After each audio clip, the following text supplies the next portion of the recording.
Good morning, students. Myself Himanshu Vashishtha. आज से आपका प्रॉपर जो ऑनलाइन सिस्टम है वो रन कर रहा है. इसमें दो चीज़ें हैं. एक तो आपको लाइव क्लास में पढ़ाया जाएगा, तो वहाँ पर आपको क्लास ज्वाइन करनी है.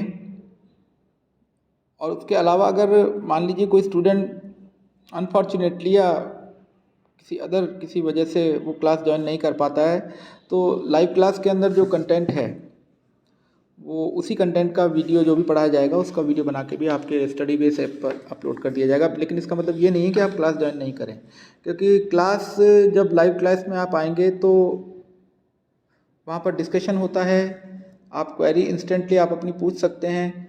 वीडियो केवल एक सपोर्ट सिस्टम है कि भाई ठीक है, आप बाद में भी अगर उसी कंटेंट को दोबारा सुनना चाहते हैं तो आप वीडियो पे जाके उसको देख लें, या अनफॉर्चुनेटली अगर आप ज्वाइन नहीं कर पाए तो आपका ज़्यादा नुकसान ना हो. तो इसका मतलब ये नहीं है कि आप केवल वीडियोस पर ही डिपेंड हो जाएं. आपको क्लास भी रेगुलर ज्वाइन करना है, और मैं तो सजेस्ट करूँगा कि आप क्लास भी ज्वाइन करें और वीडियो को भी वॉच करें. ओके, तो अब ज़्यादा इधर उधर की बातें बंद करते हैं और मेन बात पर आते हैं. हमारा जो चैप्टर था रीच फॉर द टॉप वो कंप्लीट हो गया था लास्ट क्लास में. उसके क्वेश्चंस जो हैं हमने डिस्कस करने हैं. संतोष यादव पार्ट 1 जो था इसका वो हमने पूरा पढ़ के उसके क्वेश्चन भी डिस्कस कर लिए थे. मारिया शारापोवा जिसका पार्ट 2 है उसका टेक्स्ट हमने कंप्लीट किया था लास्ट क्लास में. आज हम थोड़ा सा उसके क्वेश्चंस को डिस्कस करेंगे. तो देखिए, first section, think about the text. देखिए, कॉम्प्रिहेंशन बेस्ड क्वेश्चन है ये. Working in small group of 4 to 5 students, go back over the two passages on Santosh Yadav and Maria Sharapova and complete the table given below the relevant phrases or sentence. मतलब जितना आपने संतोष यादव और Maria Sharapova के chapters को पढ़ा है, अच्छे से आप उसको समझ पाए हैं या नहीं समझ पाए हैं, यहाँ पर इस बात को चेकआउट किया जा रहा है. तो पॉइंट्स ऑफ कंपैरिजन या कॉन्ट्रास्ट की बात करें हम, तो सबसे पहले कि देयर हम्बल बिगिनिंग, जो शुरुआत करी संतोष यादव ने और मारिया शारापोवा ने, वो कोई ज़्यादा ग्रैंडस नहीं थी. बहुत छोटे लेवल पर, स्मॉल लेवल से उन्होंने अपनी शुरुआत करी थी. तो यहाँ पर हम सिमिलरिटी हमें मिलेगी कि on the one hand Santosh Yadav की बात करें तो she was born in a small village Juniawas of Rewari district in state of Haryana. On the other hand Maria Sharapova की बात करें तो she was born in the frozen plains of Siberia. तो ये दोनों बातें आपको लिखनी है. संतोष यादव कहाँ पैदा हुई थी और मारिया शारापोवा कहाँ पैदा हुई थी. तो दोनों की जो शुरुआत है वो उसमें कोई ज़्यादा कॉन्ट्रास्ट नज़र नहीं आता है, सिमिलर ही है. ठीक है ना.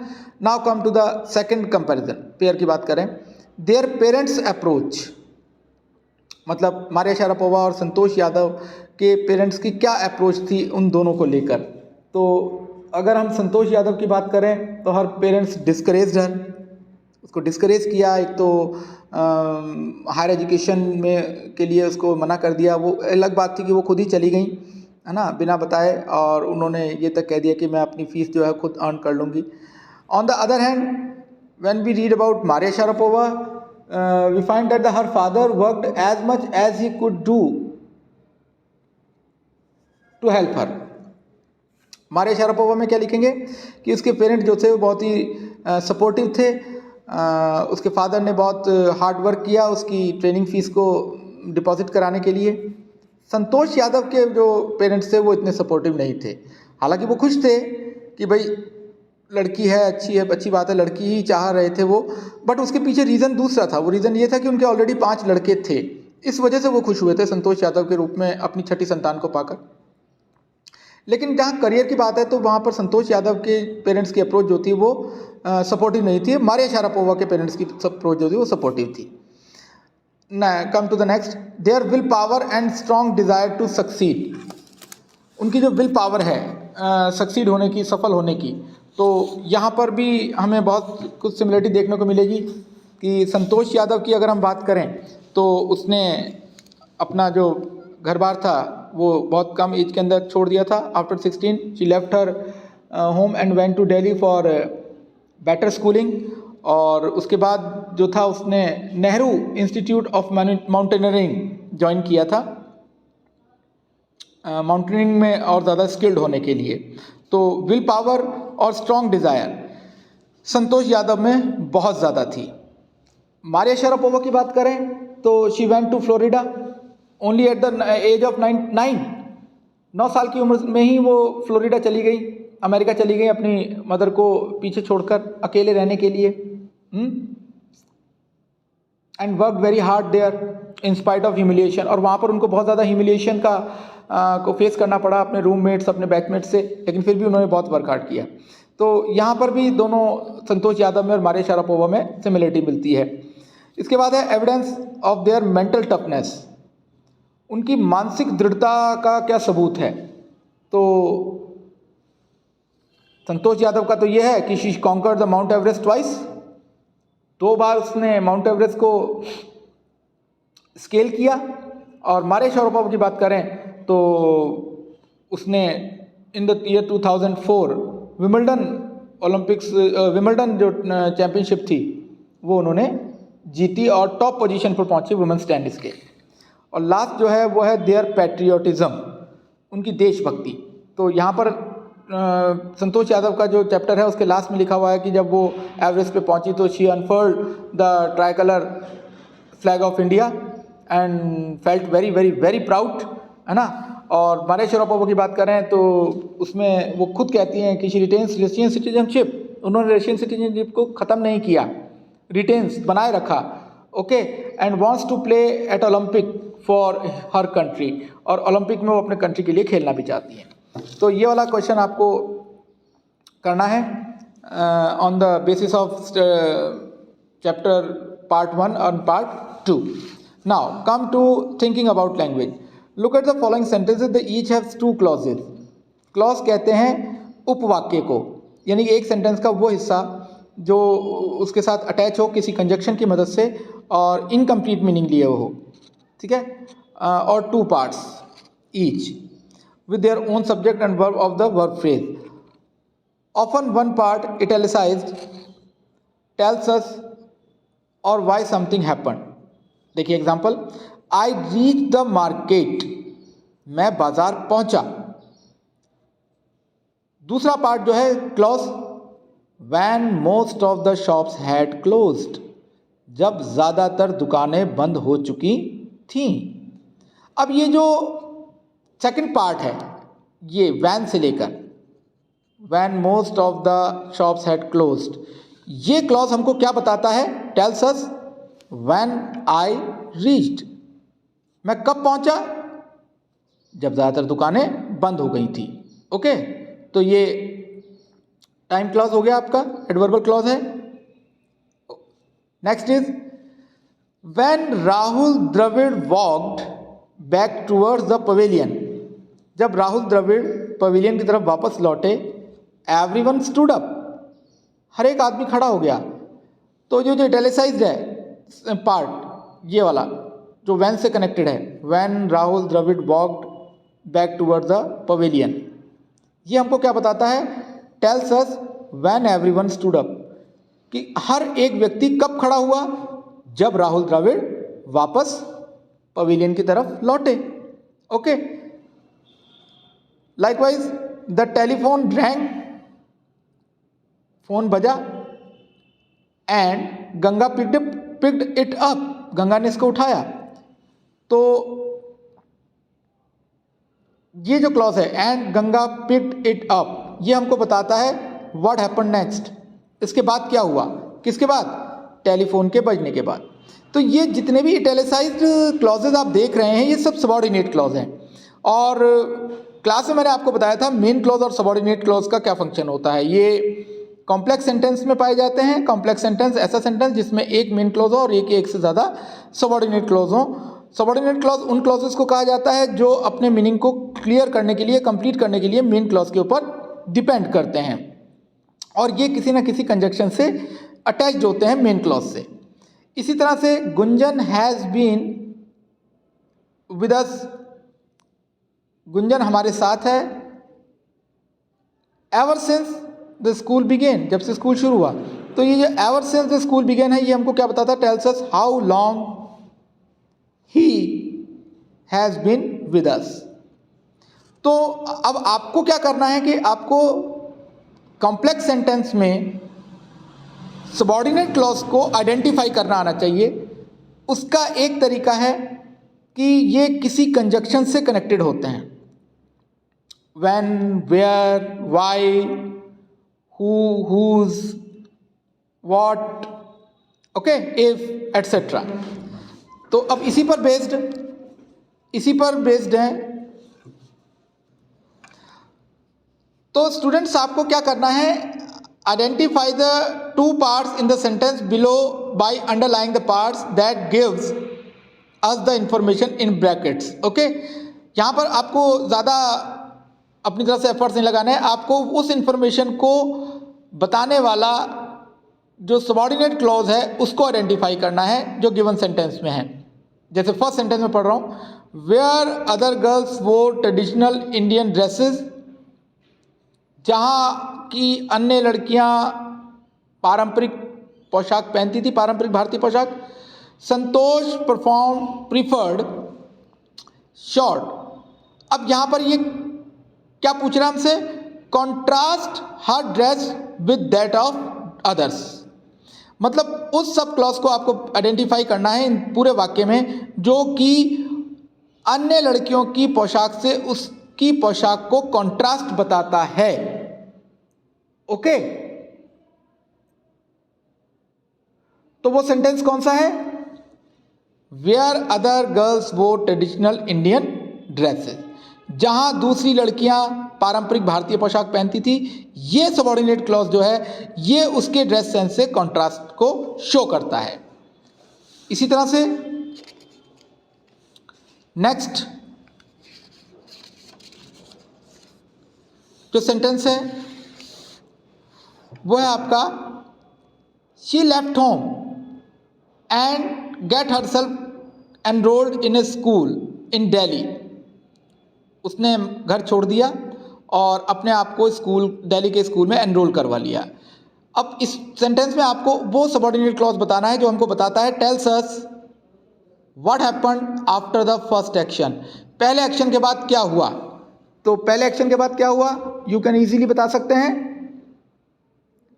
She left home and got herself enrolled in a school. उसने घर छोड़ा और अपने आप को दिल्ली के स्कूल में एनरोल करवा लिया। घर छोड़ने के बाद तो गॉट हरसेल्फ एनरोल्ड यहां से आएगा, एंड से, ठीक है। And got herself enrolled in a school in Delhi. Next is she decided to fight the system. उसने सिस्टम से लड़ने का निश्चय किया। When the right moment arrive, जब सही क्षण आया।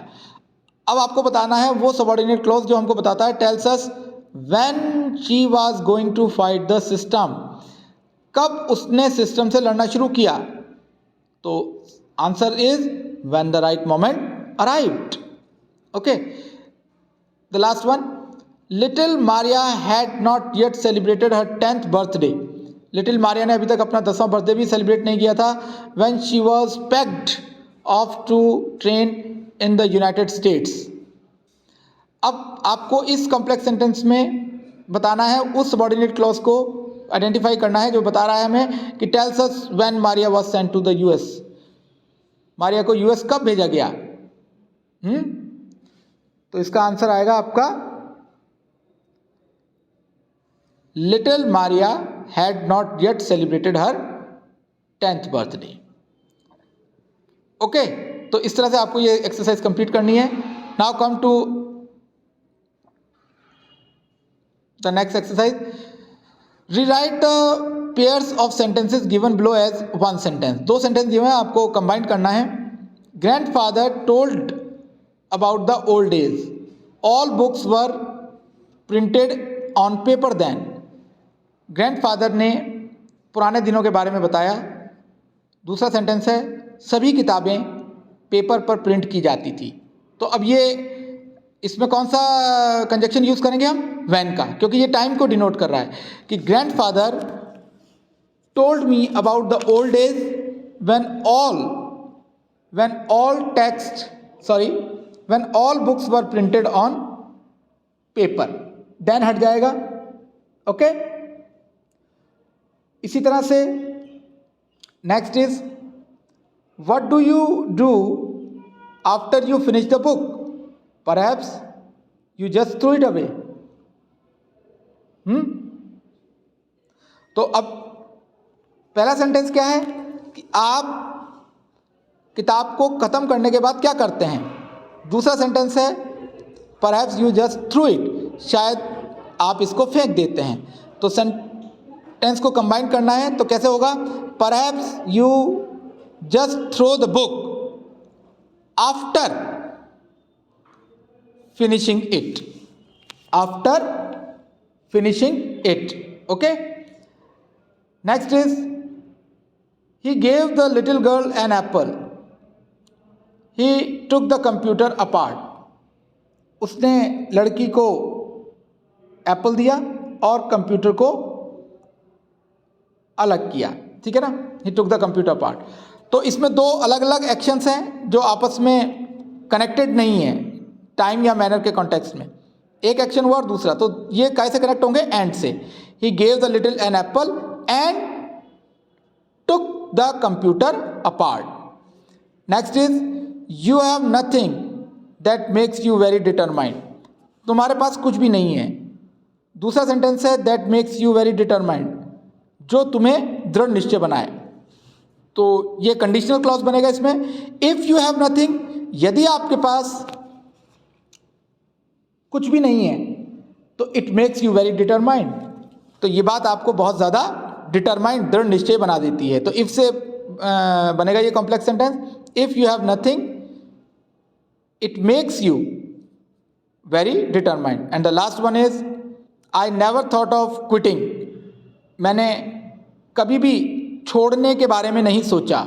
I knew what I wanted. मैं जानता था कि मुझे क्या चाहिए. तो ये कैसे कनेक्ट होगा. बिकॉज से.